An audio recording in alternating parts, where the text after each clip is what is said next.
অসম্ভব বলে কিছু হয় না। যেটা অসম্ভব লাগে ওটা শুধু আমাদের মনের ভাবনা। আসলে মনেই সবকিছু হয়, যেটা তুমি ভাববে ওটাই হবে। আর যদি তোমার জীবনে দুঃখ, ভয় আর অসফলতা আছে, ওটার কারণ বাইরে না, তোমার ভেতরেই আছে। আর কারণ যদি ভেতরে আছে, তাহলে সমাধানও ভেতরেই আছে। নিজেকে দেখা শেখো, অন্যের ভুল দেখা খুবই সোজা।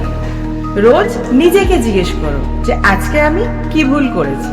তাই বলছিলাম যে নিজেকে দেখতে শিখে যায়, সে প্রথম সমাধান খুঁজে পেয়ে যায়। বিচারকে ভালো করো, আমি করতে পারবো না এটা বদলে আমি শিখে নিতে পারবো তে পরিণত করো। এখান থেকেই অসম্ভব সম্ভবে পরিণত হয়। তোমার সব থেকে বড় শত্রু বাইরে না, ভেতরেই আছে। আর সব থেকে বড় বন্ধুও ভেতরেই আছে।